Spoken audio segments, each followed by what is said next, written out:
साथियों नमस्कार।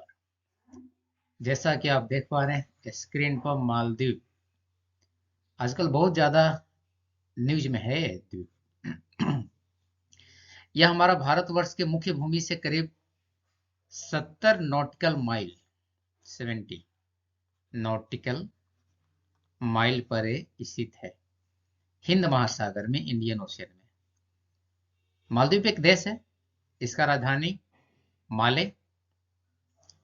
इसका करेंसी मालदीवियन रुपया। मालदीवियन रुपया इसका करेंसी है।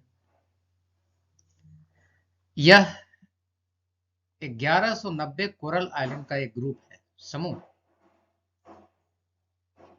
जिसका टोटल 90,000 स्क्वायर किलोमीटर का एरिया है, जिसमें से 290 स्क्वायर किलोमीटर एरिया सिर्फ लैंड का है। ओनली 298 स्क्वायर किलोमीटर, बाकी सब सी एरिया है। इसमें 1190 द्वीप में से अप्रोक्सीमेटली 200 द्वीप पर लोग रहते हैं। बाकी जो द्वीप हैं वे ह्यूमन इनहेबिटेंट नहीं है, उसमें ह्यूमन लोग नहीं रहते, आदमी लोग नहीं रहते। इसका प्रेजेंट पॉपुलेशन लगभग 5,17,000 है। आप इसको 5 लाख मान सकते हैं। चर्चा में क्यों है? इन चेहरों को पहचानते होंगे आप। यह है मोहम्मद मोइजी साहब, मालदीव के नए राष्ट्रपति, प्रेसिडेंट ऑफ मालदीव। और ये हमारे देश का चिर परिचित चेहरा, हमारे prime minister mister Narendra Modi. पिछले दिनों नए नवनियुक्त प्रेसिडेंट मोहम्मद मोदी साहब अपने कुछ बयान के कारण चर्चा में आए हैं। इन्होंने 2023 में इंडिया आउट का एक चुनाव अभियान चलाया था। जो प्रेसिडेंशियल इलेक्शन वहां हुआ था उसमें इन्होंने नारा दिया था इंडिया आउट का। इंडिया आउट एक्चुअली है कि हम लोग आगे सीखेंगे।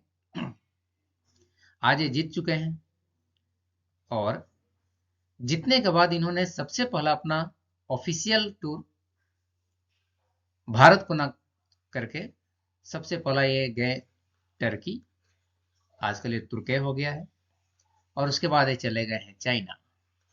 लौटकर कहाँ जाएंगे? लौटकर गिद्दर घर घर को आए, डोंट वरी, ये वापस आएंगे, भारत में आएंगे। इनको मदद करने वाला और दूसरा कोई आज के समय में भले मिल रहा हो, लेकिन जब जब विपत्ति पड़े ही मालदीव के समय, भारत ही उन्हें मदद करता है। टेंशन की बात क्या थी? कुछ और फैक्ट्स है जिसे हमें देखना चाहिए।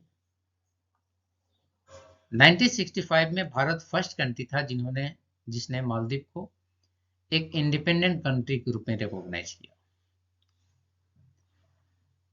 ऑपरेशन कैक्टस के तहत हमने मालदीव की एक बार सरकार को तख्ता पलट से बचाया भी था।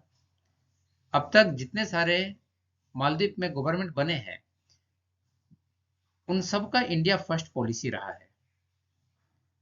वहां लगभग काम करने वाले डॉक्टर्स और टीचर्स में 25%, हर एक चौथा इंसान भारत के हैं, इंडियन नेशनल।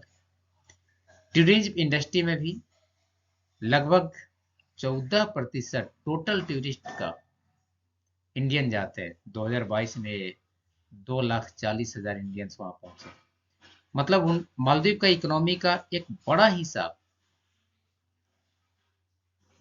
भारतीय टूरिस्ट के द्वारा पूरा किया जाता है। ये मालदीव का हिंद महासागर का सिचुएशन है, स्थिति है। आइए देखें, ये पूरा एरिया मालदीव है, राइट। इस एरिया में आप देख पा रहे हैं ये वाला एरिया, ये हमारा लक्षद्वीप है, यहाँ हमारा अंडमान निकोबार द्वीप समूह। माले इसका कैपिटल यहाँ पर है। ये स्ट्रेटेजिक रूप से बहुत इंपॉर्टेंट पोजीशन पर है। यहाँ से बहुत सारे जहाज, समुद्री जहाज इस एरिया से इस ढंग से बाहर निकलते हैं। तो वर्ल्ड का अधिकांश वाइल्ड ट्रेड मालदीव के समुद्री एरिया से होकर के निकलता है, इसलिए यह काफी स्ट्रेटेजिकली इंपॉर्टेंट प्लेस पर है भारत के लिए। चूंकि यह हमारा साउथर्न पड़ोसी है, दक्षिणी पड़ोसी है, और भारत से बहुत ही कम डिस्टेंस पर है, 600 किलोमीटर के अराउंड डिस्टेंस पर है। यह हमारे लिए और भी इंपॉर्टेंट है, अगर इसने किसी थर्ड कंट्री को अपने कंट्री में एंट्री दे दी तो भारत की सुरक्षा के लिए खतरा उत्पन्न हो सकता है। थर्ड कंट्री के रूप में मोस्टली हम लोग चाइना से लेते हैं जी।